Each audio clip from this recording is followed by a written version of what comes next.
What's up guys? So today I want to talk about 5 new phones that I have written about on my website. So every year we are getting around, I think there is around 300 new phones coming out every year. So I'm trying to cover them all because there is a lot of cool Android phones around $100 to $200 being released. So I'm gonna have links in the description to exactly all the specs on these 5 phones. But first I want to say I did a video Galaxy A8 versus Galaxy S7 benchmark speed test that you can also see on my website. It's Antutu benchmark test, around 10-minute video. It was kind of cool test because they've upgraded the Antutu benchmark app, so it works even better these days. Very graphical stuff that it's testing. I think the 3D app that it's testing is around a 3D add-on to Antutu, which it's around 150 megabytes, so that's pretty impressive. Yeah, let's talk about these 5 phones. So first we have Huawei. They released a Mate RS design, or a Huawei Mate Porsche design new smartphone. The cool thing about this phone, if I make this one a little bit smaller here, yeah, the cool thing about this phone is it comes in a 512 gigabyte variant. I'm gonna open this up in a new window. Yeah, this phone is 512 megabytes. It exists a 512 megabyte edition of this phone. I think it's the first phone to come with that. 512 megabytes, or not megabytes, gigabytes, okay? That's kind of like a hard drive. But the problem is this phone costs 1,600 euros, and I think the 512 gigabyte edition cost around 2,000 euros, or maybe 2,100 euros. It's an expensive phone, but it is pretty epic. I love how it has fingerprint sensor on the back. Uses Huawei Mate 9. I think that's the best location to have the fingerprint sensor, not have it on front. But this phone is way too expensive for me. But yeah, it also has triple cameras on the back, which is also a thing we usually do not see with phones. So that is pretty cool. So that was the first phone that is kind of new here. Let's go over the second phone. So the second phone is Vivo X21. So this is a phone that kind of copies the new iPhone in terms of design. So you can see here how it is an exact copy of the iPhone in terms of the notch it has up here, the traffic light design here, fingerprint sensor here. I don't think the iPhone X has a fingerprint sensor, by the way.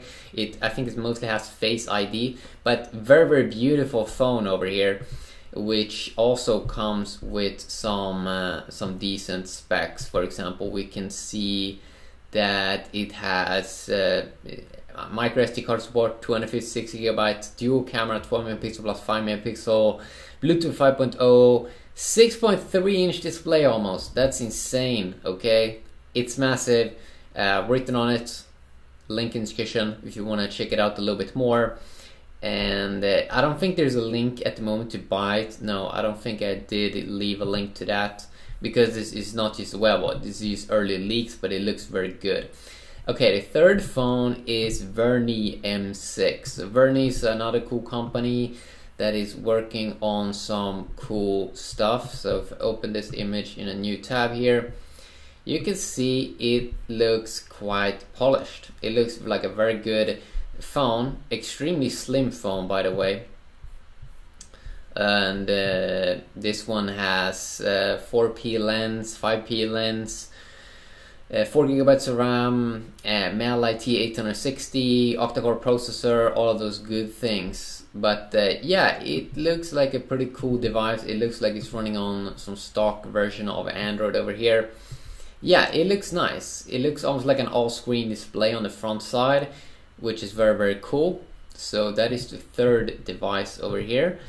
The fourth phone is going to be Oukitel U11 Plus. Okay. Now this is a phone that also comes with a beauty design. It just looks really good.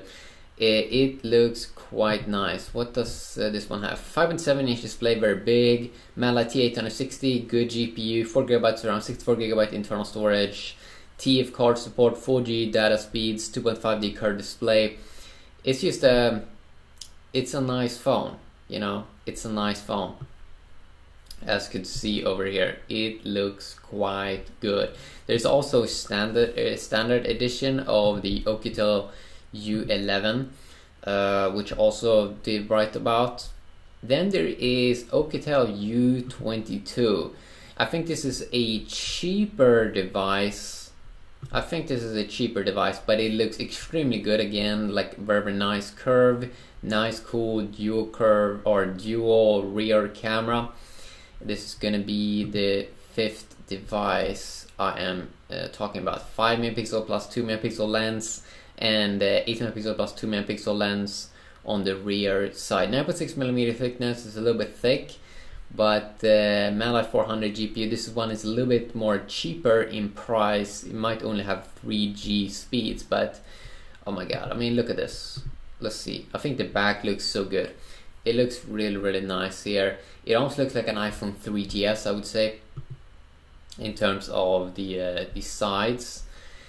And if I go back here and take a look at, let's take another phone.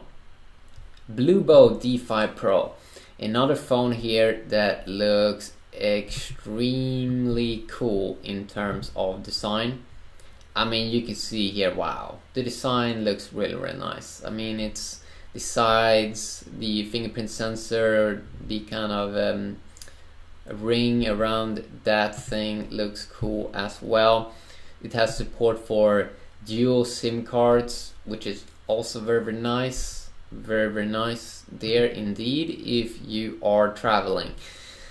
And the screen, I mean, the screen on the front side is really what stands out the most, because most phones don't have this kind of unique all screen up here to the top and just a little bit down here, or maybe that's the other side around, I don't know, but it looks good. Another boring thing, yeah, not Android 8.1 Oreo, it's only Android 7.0 Nougat, but it looks nice. It looks nice. Mali T860, good GPU there, quad-core clocked at 1.3 GHz, 256GB external microSD card, and 5.5-inch display. It's a pretty big phone. So yeah, quickly I'll talk there about a few phones and a new video that I did, and yeah, have a great day, everyone.